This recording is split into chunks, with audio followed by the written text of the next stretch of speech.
doutor Wendy Lobo. Boa noite, doutor Marco Antônio Guimarães. Mais uma vez, um prazer muito grande estar falando com o senhor. Doutor Juliano entrou aí, nosso confrade, Juliano. O pessoal está entrando. Boa noite. Pessoal que estiver entrando agora e quiser convidar algum amigo para ter acesso às informações aqui, clicar no aviãozinho aqui embaixo, enviar para algum amigo, para a gente... Rafael Rangel, bem-vindo. Para a gente alcançar mais gente. O Wagner está aí. O doutor Renan, confrade. Bem-vindo, doutor Renan. Vamos esperar só um pouquinho, doutor, para o pessoal entrar. Como o senhor manda, doutor? Para quebrar o fantástico. Eu vou te apresentando por enquanto, né, doutor? Para as pessoas que não conhecem o senhor, que são meus seguidores.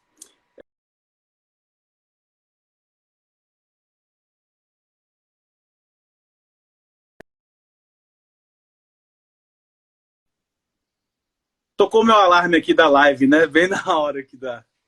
Então, o doutor Wendy Lobo é um psiquiatra forense, especialista, né, em laudos, em consultoria na parte da psique humana relacionada ao direito criminal, penal. Ele se destacou no meio dos advogados.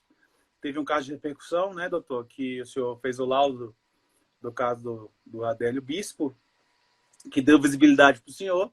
E hoje o senhor faz laudos aí para todo o Brasil, para ajuda os advogados, né, que precisam dessa, como é que eu posso falar, dessa questão que o advogado não conhece. O advogado sabe que existe o perito, sabe que existe essa questão da perícia técnica, mas não sabe quando usar, como usar, quando chamar. E aí eu convidei o senhor hoje aqui para nos brindar com o seu conhecimento e passar para a gente como seria esse primeiro contato do advogado com o perito, como seria as possibilidades do advogado usar um perito forense. Gostaria que o senhor falasse para a gente. Doutor Marco Antônio Guimarães, primeiro parabéns aí pela sua iniciativa repetida de estar fazendo live e levando conhecimento para os nossos colegas, confrades. Eu conheci o senhor através da Confraria Criminal, que eu tenho muito orgulho de participar, contribuir, esclarecer, prestar serviços. Então, agradeço muito pelo convite aí do domingo à noite. Então, geralmente, os advogados criminalistas, eles geralmente lembram sempre do perito nomeado pelo juiz, do perito oficial, para poder fazer avaliações da sanidade mental ou da insanidade mental. Então, inicialmente, eu quero relembrar que cada uma das partes, ou seja, parte do réu, parte do Ministério Público, também podem convidar psiquiatras forenses para atuarem não no papel de perito, porque esse é o papel exclusivo do psiquiatra, do juiz, mas para atuar como assistente técnico. Então, o assistente técnico em psiquiatria forense, em matéria criminal, apoia os advogados criminalistas em suas defesas quando isto é possível. E quando que geralmente há o interesse do advogado criminalista pelo nosso trabalho em suas defesas? Quando estes e estas advogados e advogadas criminalistas percebem que seus clientes apresentam algum nível duvidoso das suas integridades mentais. Quando percebem que, ou pelo relato da família, ou pelo contato com o cliente, ou pelo modo histórico que o cliente se comporta, ou pela atipicidade que está sendo acusado ou que praticou um crime, chama a atenção dos advogados. Então, nós somos chamados nestas situações.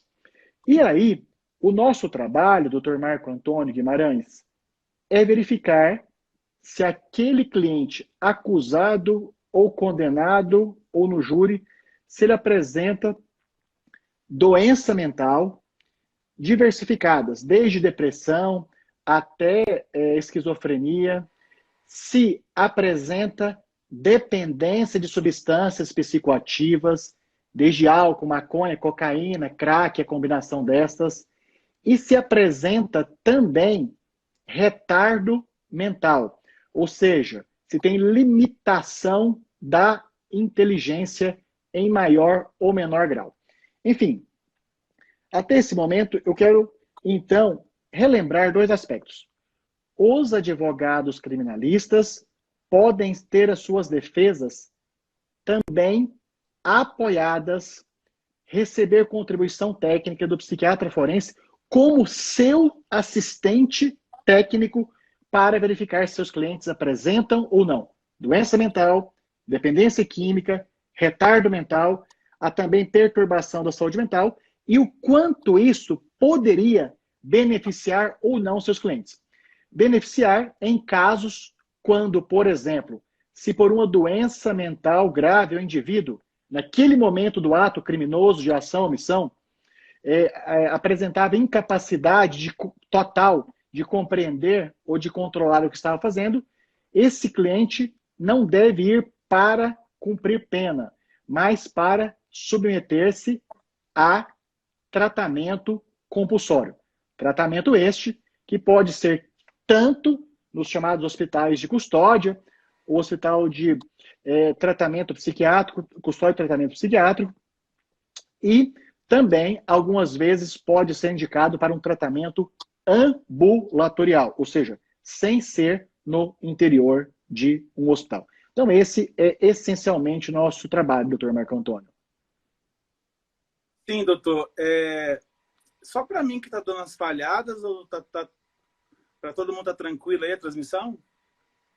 Para mim está dando umas falhadinhas aqui, doutor. Não sei se é a minha internet ou se é do senhor. O pessoal Quando pode falar? Quando eu estou ouvindo o senhor, eu vejo normalmente. Ou eu ouço Tá normalmente. normal, né? Então eu tá ouço. Bom. Então, doutor, eu queria puxar o senhor para um lado aqui que a gente tem um histórico nacional de peritos sem credibilidade. O senhor entende o que eu estou falando, né? E o senhor tem um trabalho muito sério. Eu conheci o senhor em São Paulo, mudou a minha visão sobre perícia. Porque a gente tem aquela história de PC aquelas histórias, aquelas confusões. E assim, o que eu gostei do conhecimento que o senhor passou para a gente é que o senhor é uma ferramenta. É uma ferramenta para o advogado. O senhor não é uma solução para o advogado. E eu queria que o senhor falasse sobre isso, que o perito ele vai simplesmente analisar se realmente é ou se realmente não é. Não tem mágica. Não tem mágica. O senhor vai fazer o seu trabalho e vai dar um laudo. E esse laudo pode ser negativo, como pode ser positivo.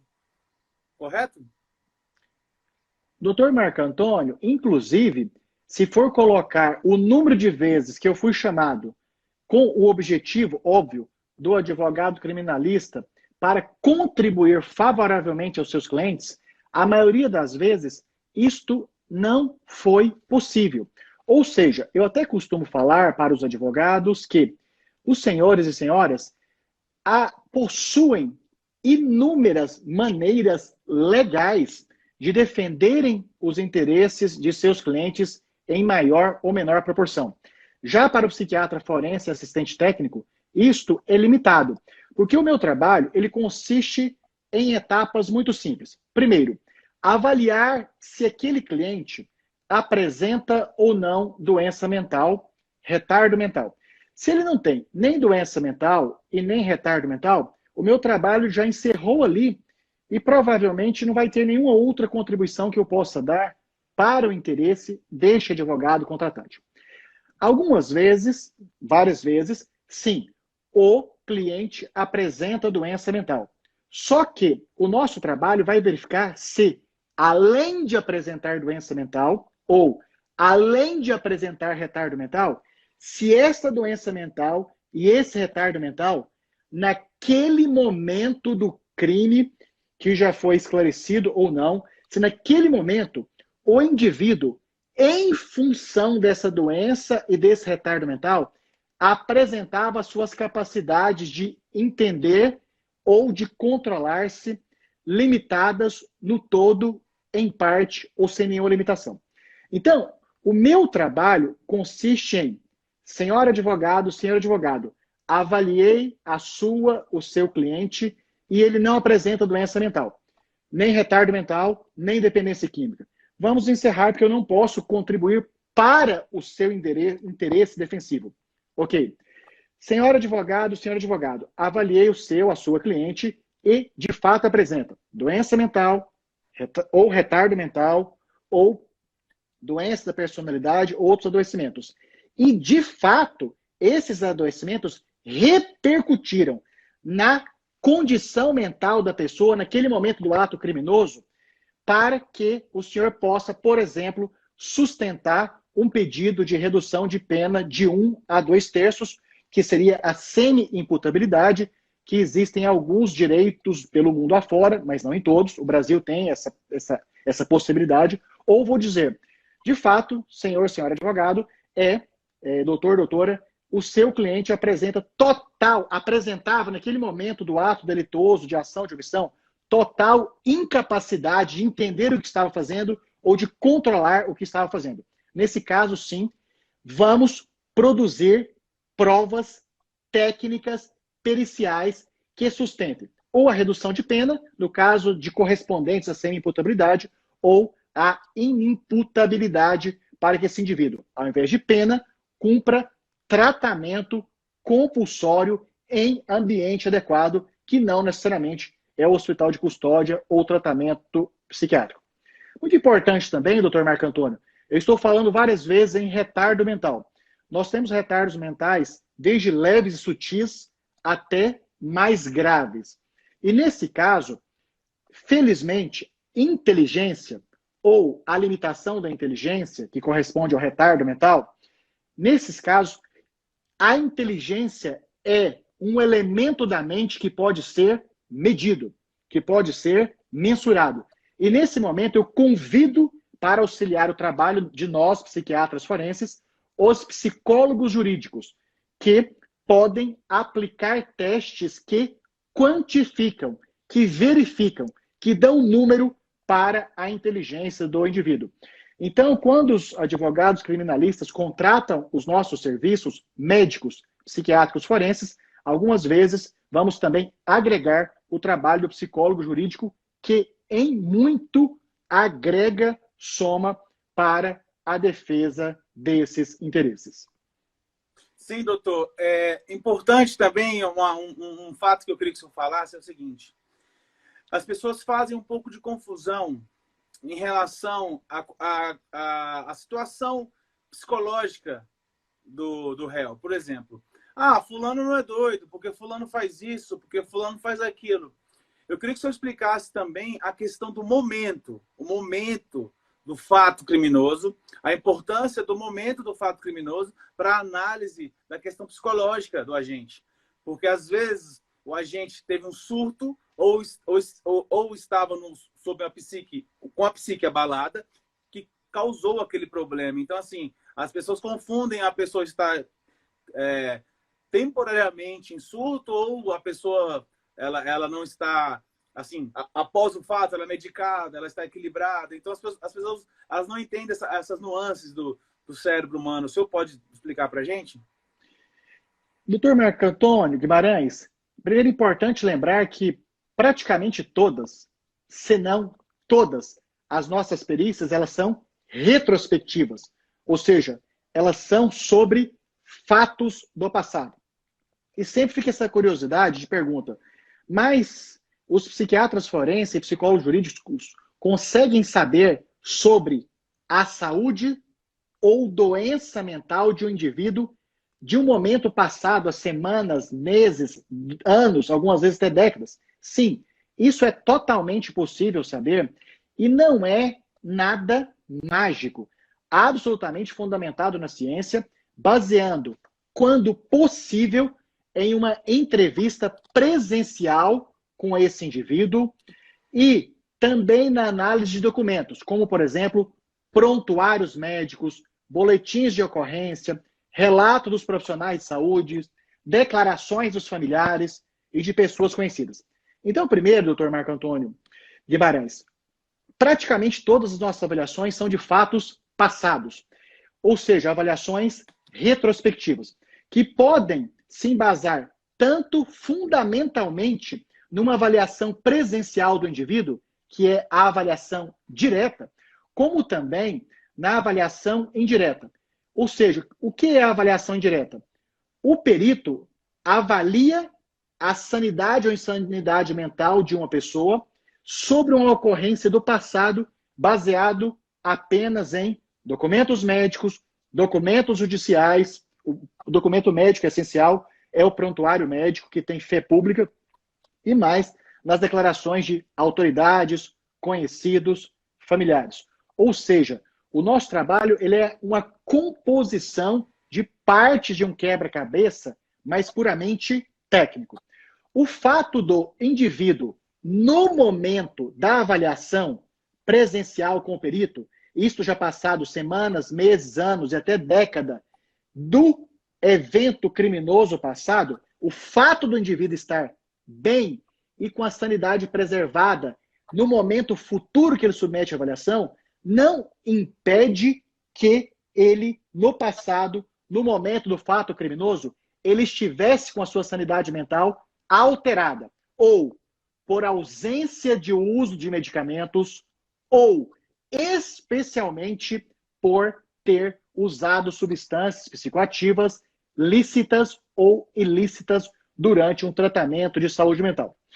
Há um tempo atrás, teve uma novela que tinha lá um personagem e que esse personagem apresentava o diagnóstico no personagem de esquizofrenia e ele tinha, em alguns momentos, comportamentos agressivos.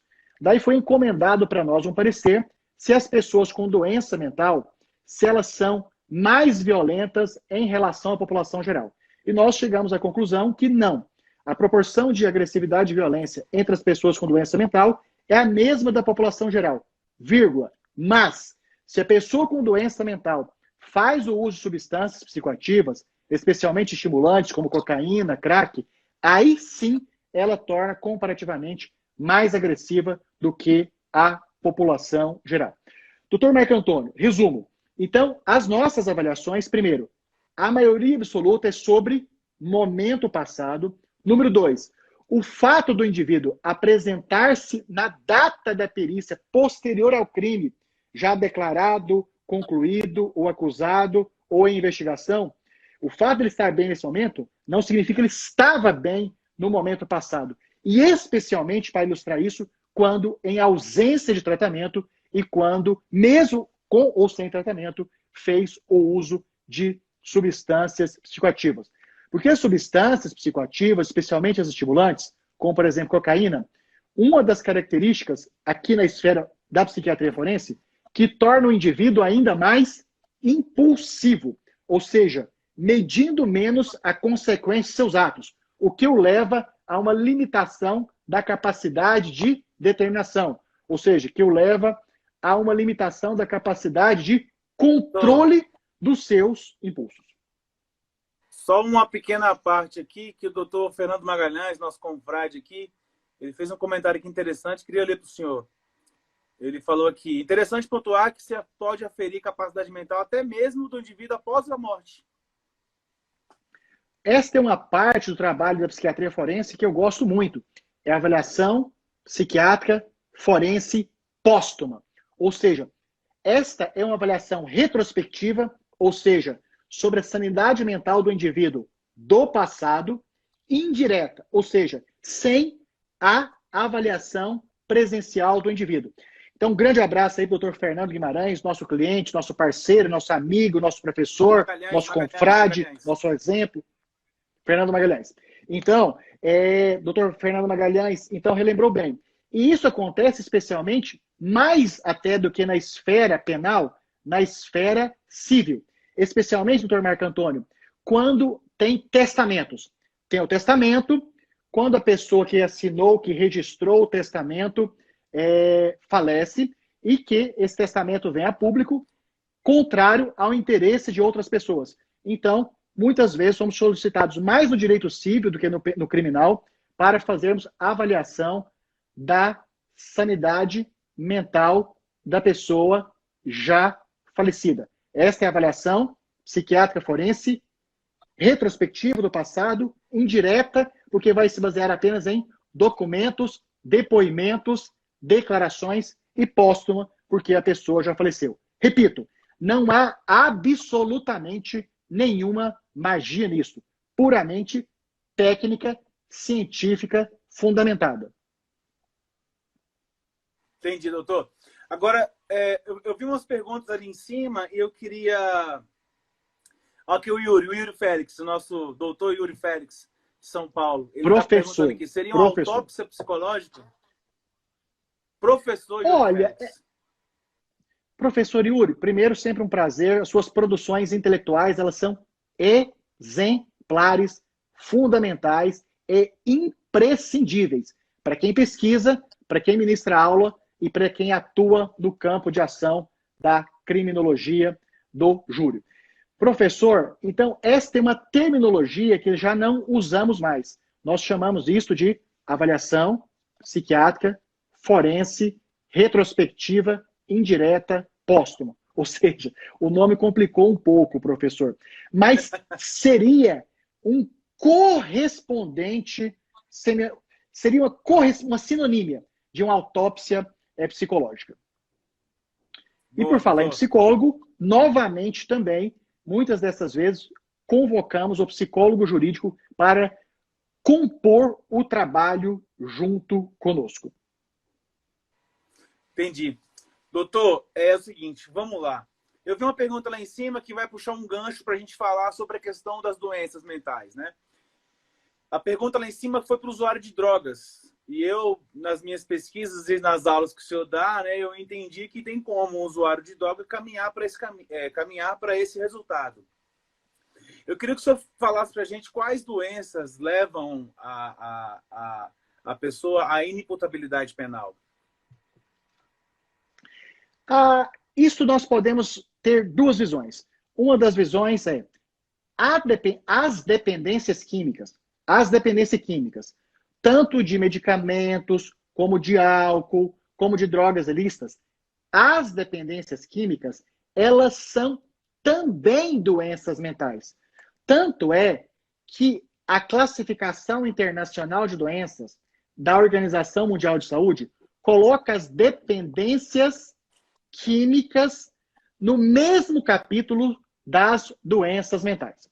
Então, nessa visão mais simplista, em que nós avaliamos dependências químicas, assim como esquizofrenia, depressão, transtorno bipolar, dentro do pacote das doenças mentais, as dependências químicas, se ao tempo da ação ou omissão delituosas, o indivíduo, em função da dependência química, apresentava suas capacidades de entender o que estava fazendo ou de controlar o que fez, a esse indivíduo, então, tem correspondentes por uma linha de pensamento e avaliação da psiquiatria forense como correspondente a semi-imputabilidade ou inimputabilidade.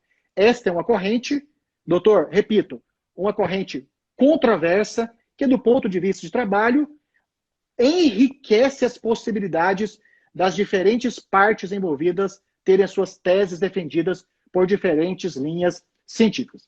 Por outro lado, nós podemos esquecer essa questão de dependências químicas nos capítulos das doenças mentais, irmos lá, ao invés do Código Penal, para a lei de drogas.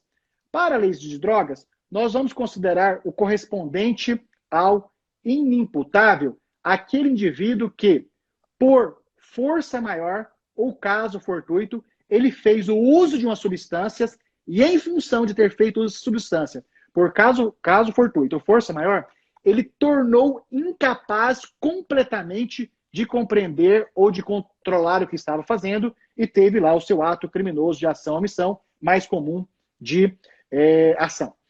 E nós temos também, por caso fortuito e força maior, os indivíduos que assim fizeram uso de substâncias psicoativas e que, em função de ter feito esse consumo, por caso fortuito, ou seja, não sabia que estava usando algo que tinha ação no sistema nervoso central, ou força maior, foi imposto o uso e não conseguiu resistir a essa imposição, e em função desse uso, ele passou a ter incapacidade de compreender ou de controlar. Esses também têm correspondentes à inimputabilidade ou à semi-imputabilidade. Ou seja, essa temática, doutor Marco Antônio, de dependência química, uso de substâncias psicoativas e semi-inimputabilidade, nós sugiro humildemente aqui uma live só sobre esse assunto. Mas, em resumo, dependências químicas, uso de substâncias por meio de força maior, caso fortuito, podem levar tanto à semi-imputabilidade como à inimputabilidade, com amplas possibilidades de criar teses e antíteses jamais fundamentadas em opiniões pessoais, mas fundamentadas em correntes teóricos científicas distintas. Sim, doutor. Resumindo, caso concreto, dependendo como é que eu vou falar, da linha que você usar, linha essa que pode ser vencedora ou não, né? Em caso de uma discussão com outros pareceristas, né? O cara pode vir com a linha que é majoritária e aí não vai prevalecer o entendimento. E agora, vamos passar para o lado das doenças mentais mesmo, que seria aquelas doenças mentais que realmente levam a pessoa à inimputabilidade ou semi-inimputabilidade. A mais famosa é a esquizofrenia, e nós temos o transtorno bipolar também, que tem a questão da mania, que pode levar a um possível surto. Eu queria que o senhor falasse um pouquinho para a gente. Doutor Marco Antônio, apresentar doença mental ou não, essa é a primeira parte do nosso trabalho. Então, quando somos convidados como peritos ou como assistentes técnicos, o meu posicionamento por escolha profissional é apenas como assistente técnico, a primeira resposta que nós damos ao advogado ou promotor ou juiz é se a pessoa, o periciando ou a pericianda, apresentava ou não doença mental ao tempo da ação que está sendo acusado ou possivelmente condenado. Então, nosso primeiro trabalho é: tem ou não tem doença mental, tem ou não tem perturbação da saúde mental, tem ou não tem retardo mental. Nesse sentido, apresentar doença mental e retardo mental por si só não leva automaticamente às incapacidades de entendimento e determinação. Muito pelo contrário. Felizmente, porque os tratamentos em psiquiatria melhoraram muito em termos medicamentosos, psicoterapêuticos e por outras abordagens, felizmente, a maioria das pessoas com doença mental adequadamente tratadas e que não estão usando substâncias psicoativas, as suas doenças mentais tratadas e sem substâncias psicoativas, não mudam as suas capacidades de entendimento e determinação, não mudam as suas sanidades mentais. O esclarecimento central, então, que eu quero repetir, doutor Marco Antônio, que apresentar uma doença mental, ainda que seja esquizofrenia, ainda que seja transtorno afetivo bipolar, isto não gera automaticamente incapacidade de entendimento e determinação. Muito pelo contrário, até essas doenças mais graves, elas mantêm, para a maioria das pessoas com essas doenças, as capacidades de entendimento e determinação. Agora, cada uma dessas doenças podem, naquilo que o senhor mais cedo chamou de surto, ou seja, agudização, ou seja, no momento da expressão dos sintomas mais fortes, podem levar o indivíduo a ações contra a lei por resultado da manifestação clínica dessas doenças, e daí nós vamos subsidiar os magistrados, vamos subsidiar os operadores do direito para caminhar para semi-imputabilidade e para inimputabilidade. Doutor Marco Antônio, o central dessa explicação é: se não tem doença mental e nem retardo mental, automaticamente não temos como caminhar para a possibilidade da semi ou da inimputabilidade. Apresentando doença mental ao tempo da ação, só caminharemos para a semi ou para a inimputabilidade se esse adoecimento mental se esse retardo mental, se essa dependência química levaram de tal forma a incapacidade do indivíduo ter a análise, a interpretação, a avaliação consciente daquilo que estava fazendo de maneira criminosa, totalmente prejudicada. Um exemplo clássico.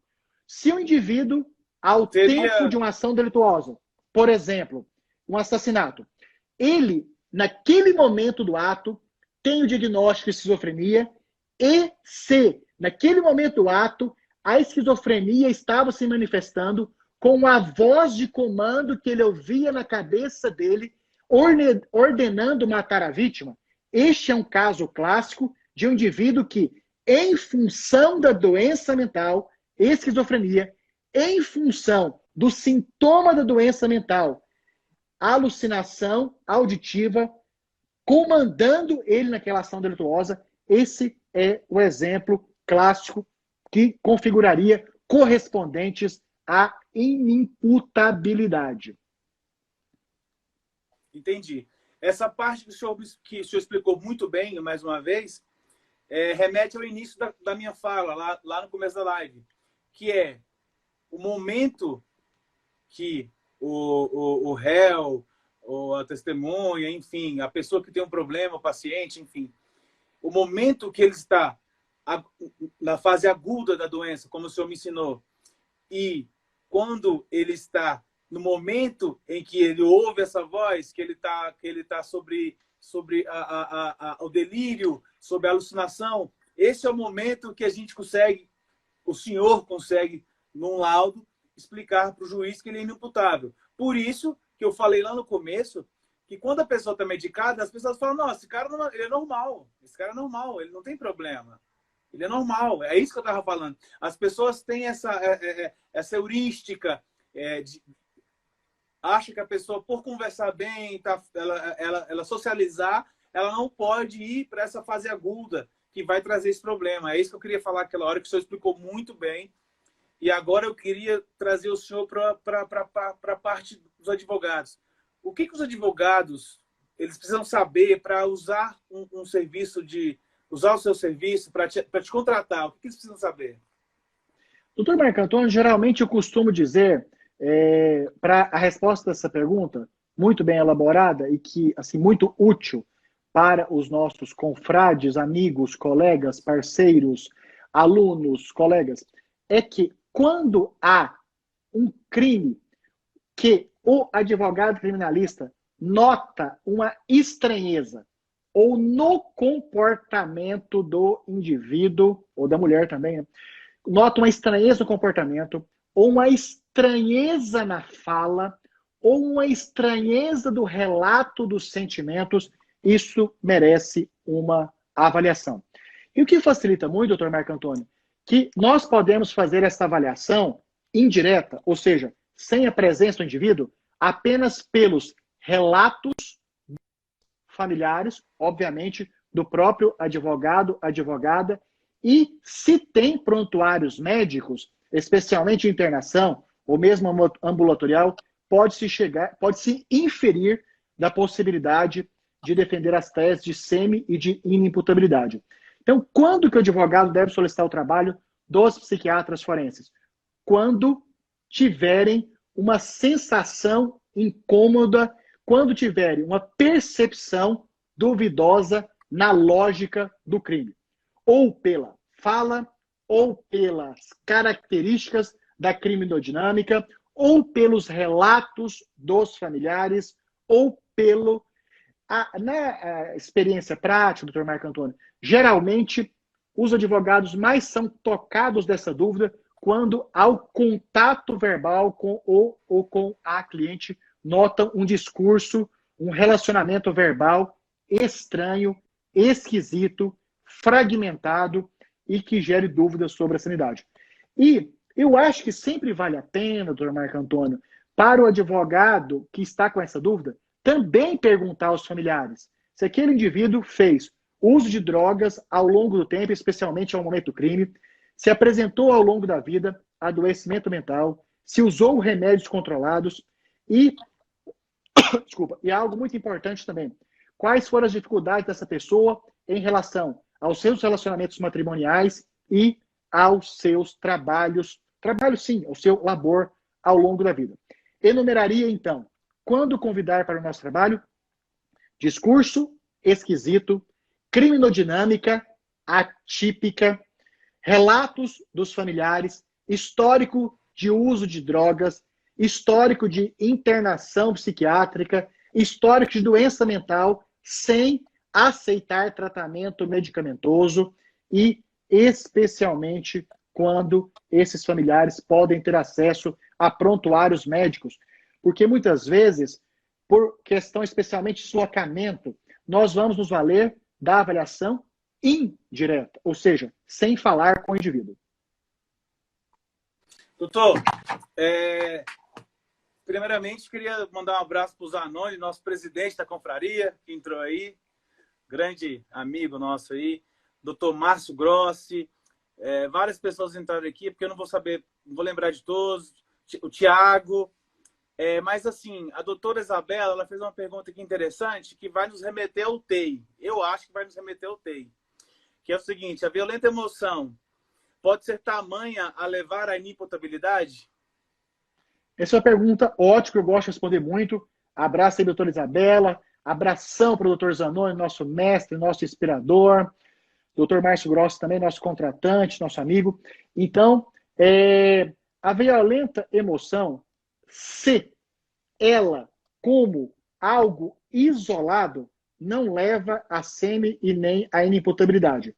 Se a violenta emoção, dentro do pacote, junto com outros sintomas do adoecimento mental, pode sim levar a semi e a inimputabilidade. O que eu quero dizer então para a doutora Isabela? Que nós temos, por exemplo, febre. Febre é um sintoma. Mas se a febre pode fazer parte de uma doença, como por exemplo da pneumonia, do coronavírus, da Covid-29,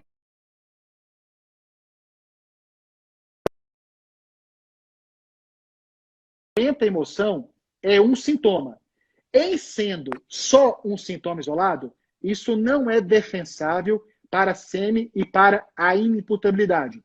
Agora, se essa violenta emoção está dentro do pacote da esquizofrenia, está dentro do pacote do retardo mental, está dentro do pacote do transtorno afetivo bipolar, está dentro do pacote do transtorno explosivo intermitente, que o senhor gosta muito dessa entidade clínica, aí sim nós podemos defender essa tese da semi e da inimputabilidade. Alguns colegas talvez não viram falar ainda de TEI. Seria a sigla TEI, transtorno explosivo intermitente. Este é um tipo de doença mental em que o indivíduo, por estímulos sutis, por insatisfações mínimas, tem reações absolutamente desproporcionalmente aumentadas do fator gerador, a ponto de ter comportamentos agressivos graves, inclusive homicidas. Então, o transtorno explosivo intermitente é um tipo de adoecimento que corresponde, na linguagem popular, ao pavio curto ou até pavio embutido, de modo que, por pequenas insatisfações, tem reações muito graves, incluindo, inclusive, assassinato. O transtorno explosivo intermitente é um tipo de adoecimento que, em alguns casos, gera semi e inimputabilidade. Resumo, violenta emoção como algo isolado não leva a semi e nem inimputabilidade. Violenta emoção dentro do TEI leva a semi ou inimputabilidade por incapacidade de determinação, incapacidade de autocontrole. Violenta emoção dentro do transtorno bipolar pode levar a semi e a inimputabilidade. Este é o raciocínio que nós podemos explicar para a doutora Isabela. Obrigado, doutor, obrigado. Eu vou... Doutor Juliana Azevedo Confrade me escreveu aqui, vou me tratar. Grande amigo nosso, doutor Andy. Brincalhão. Doutor Naka Harada está aí, grande amigo aí de São Paulo, advogado que advoga muito na área militar, doutor, precisa muito dessa questão da consultoria. Depois vamos conversar com ele. O Código Penal Militar, ele tem especificidades muito ricas. O Código Penal Militar, então, nós podemos ter também, estou aqui, doutor Marco Antônio, indiretamente, muito respeitosamente, me oferecendo para outros encontros tão prazerosos como esse. Então, o Código Penal Militar merece uma live por si só. Não, fica tranquilo que nós vamos marcar vários, doutor.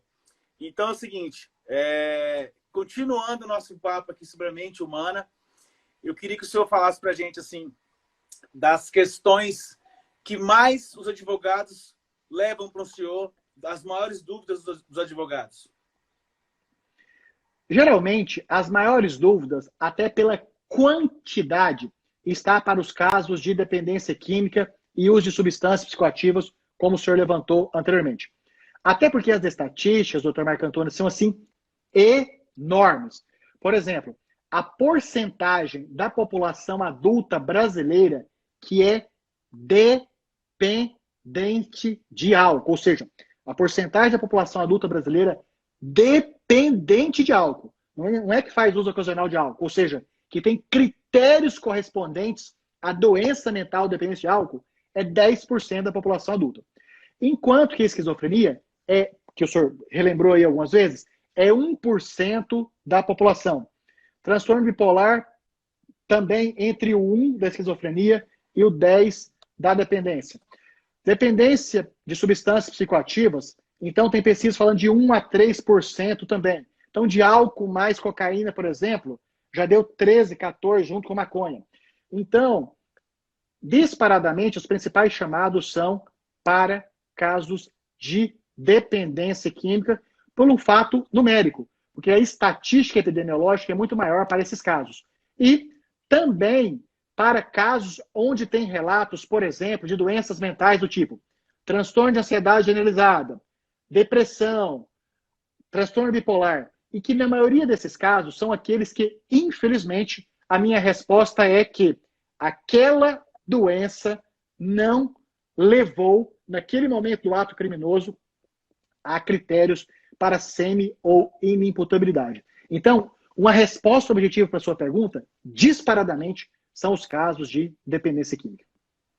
Especialmente violência doméstica, bastante. E quando geralmente também, a família se atenta de falar espontaneamente para advogado, noto, nesses 15, 20 anos trabalhando nessa área, quando tem histórico de internação psiquiátrica.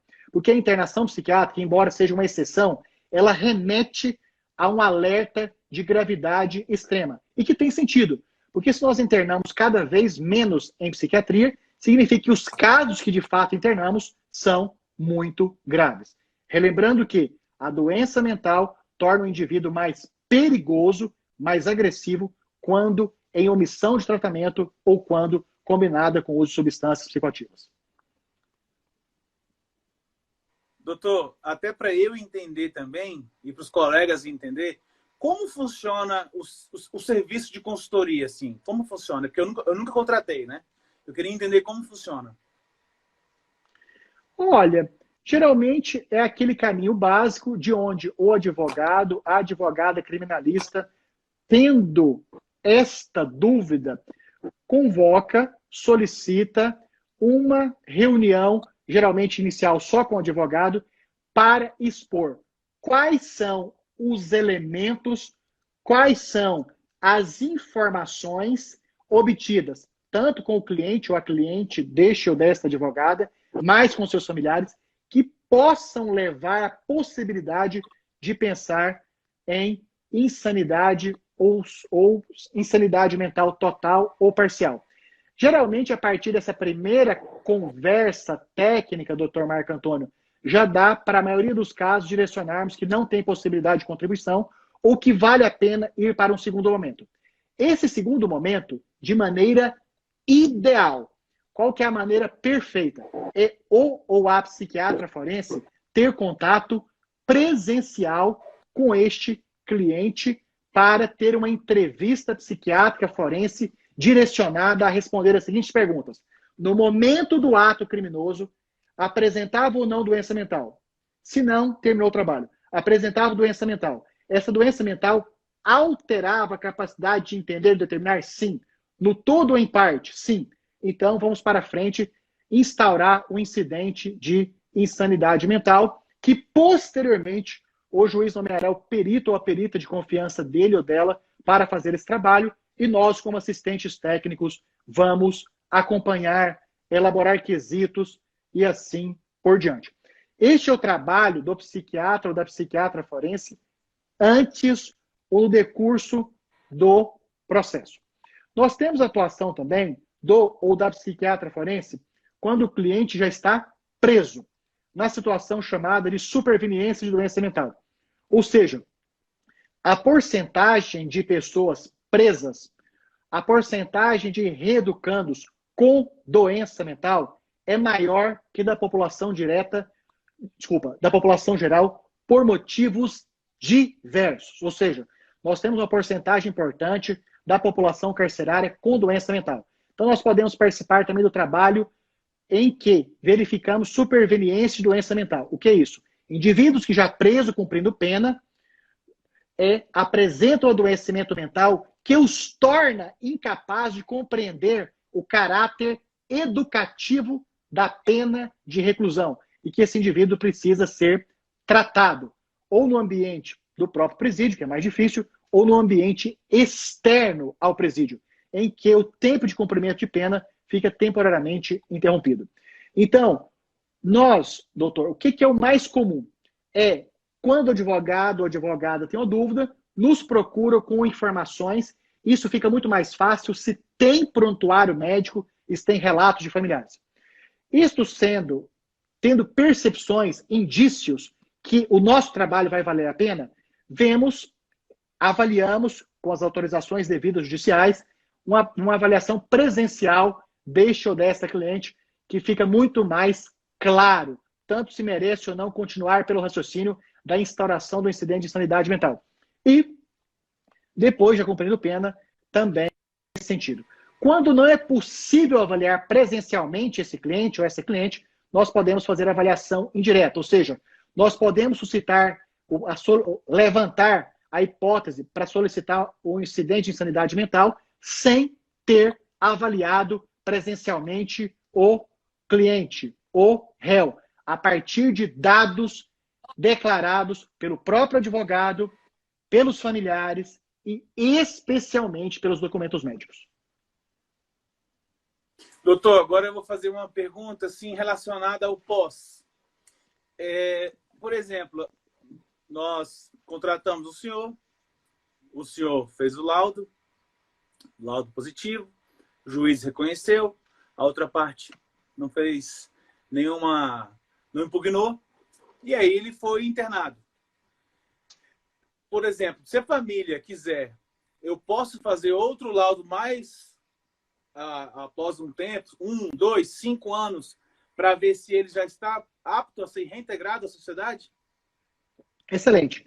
Só uma complementação aí da sua fala super importante, doutor Marco Antônio, que aqui eu estou falando na perspectiva do assistente técnico e não do perito, que é a minha atuação. Então, eu só trabalhei como perito na vida, na justiça do trabalho. Fiz confusão. Apenas. Então, o meu trabalho, ele, como assistente técnico, quando o juiz tem uma aceitação da possibilidade, tanto do incidente, da possibilidade de instaurar um incidente de sanidade mental, como da superveniência de doença mental, não é através do meu documento que o juiz vai tomar as decisões finais. É a partir da avaliação que ele vai fazer, tanto do documento produzido pelas assistentes técnicas e especialmente pelo laudo que vem do perito ou da perita oficial nomeado pelo juiz ou pela juíza, em que esse juiz ou essa juíza pode considerar o trabalho dos assistentes técnicos e dos peritos no todo ou em parte ou nenhuma consideração. Então, eu quero lembrar isso. O assistente técnico, ele contribui, mas poucas vezes na justiça criminal eu nunca vi casos do juiz acatar no todo o que o assistente técnico produziu. Essas novas evoluções, elas passarão por trabalho de perícia médica. Aqui em São Paulo, por exemplo, os juízes usam alguns expedientes. Um é o IMESC, o Instituto de Medicina Social e Criminologia, que é um órgão do Estado para perícias médicas, lá também perícias médicas, psiquiatras forenses, o Instituto Médico Legal, o NUFOR, o Núcleo de Forense do Instituto de Psiquiatria da USP, e tem os juízes que têm os seus peritos de confiança que não estão vinculados a órgãos públicos. Então, o assistente técnico, ele geralmente participa no antes, para suscitar o incidente, no durante, para acompanhar o trabalho pericial presencial ou indireto, para elaborar quesitos, que são as perguntas direcionadas para o interesse do advogado contratante, e no pós-perícia, tem também a participação dos assistentes técnicos com as produções de pareceres técnicos contestatórios. Contestatórios, se for o caso, do laudo pericial, do perito do juiz, ou contestatório das respostas dos quesitos que foram elaboradas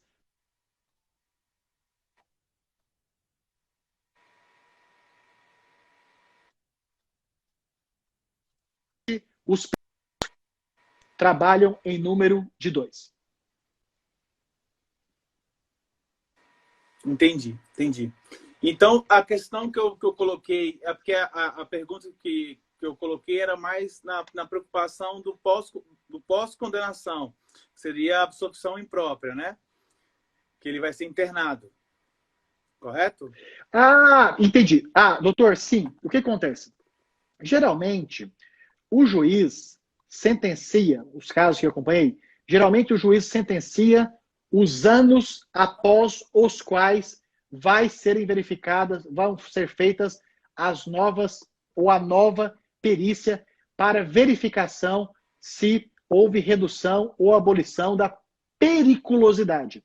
Então, geralmente, na sentença já vem a partir de quantos anos vão ser feitas as novas perícias para verificar a cessação de periculosidade. E tem advogados, que depende do perfil do advogado, que sim, que solicita essa antecipação e contrata os nossos serviços. E que muitas vezes, infelizmente, não é aceito. E algumas vezes são aceitas essas antecipações de perícia. Agora eu entendi, doutor, e peço desculpas. Então, geralmente tem esse tempo a partir do qual se pede nova perícia. E aí, novamente, fica o direito do advogado, dos advogados, das advogadas, defensores do réu, do condenado, daquele que está em cumprimento de medida de segurança, ter também os seus assistentes técnicos participando dessa perícia de cessação de periculosidade, tanto para ter o acompanhamento presencial do trabalho pericial, como também para elaborar quesitos. Boa, doutor. Obrigado mais uma vez. Doutor, eu queria que o senhor fizesse as considerações finais, que nosso tempo está acabando. Passou rápido, né? E eu queria agradecer muito a presença do senhor, a humildade de aceitar esse convite, o senhor trazer tanto conhecimento para a gente. O senhor é uma pessoa que tem muito conhecimento, tanto que nós vamos ter que marcar outras para a gente falar de assuntos específicos, porque aí a gente vai poder falar muito, tirar muita dúvida do pessoal. Eu queria que o senhor falasse as considerações finais, o que o senhor quer falar mais, finalizar a sua fala. Doutor Marco Antônio, eu estou muito feliz com a oportunidade que o senhor deu para explanarmos aí sobre a nossa área de conhecimento. Nos conhecemos através da Confraria Criminal, onde nós temos lá confrades, alunos e professores notórios, de alta performance técnica, científica, ética. Então, aqui acho um agradecimento especial à Confraria Criminal, porque foi de lá que nos conhecemos e que passamos a ter esse vínculo profissional tão importante que está trazendo esta oportunidade aqui. Então, aqui eu estou falando na perspectiva da assistência técnica, muitas vezes subsidiada, com a colaboração indispensável dos psicólogos jurídicos, e que nós temos a humildade de atuarmos como auxiliares. Ou seja, às vezes, muito raramente, doutor Marco Antônio, A família procura o nosso trabalho sem ter até antes falado com o advogado. E eu sempre deixo muito claro que nós, psiquiatras forenses, psicólogos jurídicos, nós somos assistentes técnicos para a defesa. Nós damos subsídios técnicos. Nós somos um dos músicos da orquestra, mas que o grande maestro das causas são os advogados. Eu até falo, eu posso até ter aqui uma produção intelectual que vai agradá-la familiar. Só que se o seu advogado, se a sua advogada entender que não se alinha à estratégia jurídica, não me contrate. Por quê? Porque a questão da humildade aqui, doutor Marco Antônio, ela é, além do fator criação familiar, além do fator pessoal, ela é absolutamente necessária. Porque nós atuamos como seus assistentes técnicos, ou seja, a titularidade da defesa cabe aos senhores e senhoras. Obrigado, doutor. Muito bom, muito bom. Já está para cair a nossa live. Eu queria agradecer todas as pessoas que entraram aqui. Entraram vários confrades, vários amigos, vários advogados aí que são advogados assim, de renome, pessoas importantes. Doutor Merria entrou, doutor Zanoni, doutor Nakahara, doutor Juliano. Doutor Nakahara, doutor Juliano. Deixa eu lembrar. Vai ser complicado. Doutor Raulison, doutor Flávio, doutora Samanta, doutor... Não, é muita gente. A doutora Samanta, inclusive, doutor Yuri, pessoas assim maravilhosas que já fizeram até live comigo, doutor Elvio. Então, assim, a gente agradece muito. Vai ficar salva 24 horas a live. E, doutor, em breve a gente já vai marcar outra para a gente poder falar dos assuntos mais específicos. E a gente avisa o pessoal. Eu queria agradecer mais uma vez, doutor, pela humildade, pela sensibilidade em aceitar o convite. E deixar para o senhor que, qualquer momento, se eu precisar, estou à disposição, viu? Precisar de alguma coisa aqui em Brasília, estou à disposição. E obrigado mais uma vez. E se o senhor quiser falar mais algo, o senhor tem a palavra. Apenas gratidão, disponibilidade. Espero muito que a Covid seja resolvida até o nosso novo evento da Confraria Criminal no Mato Grosso. Estou ansioso por esse momento de encontrar pessoalmente também os senhores, além do virtual, e professor Merria, que eu não cumprimentei, aí um forte abraço, porque quanto aprendizado tem com ele em cada conversa. Gratidão. Rapaz, primeira vez que eu consigo encerrar a live por segundos contando certinho, sem precisar abrir outra. Bom demais, doutor. Obrigado. Tudo de bom. Um abraço. Obrigado. Tchau, gente. Obrigado.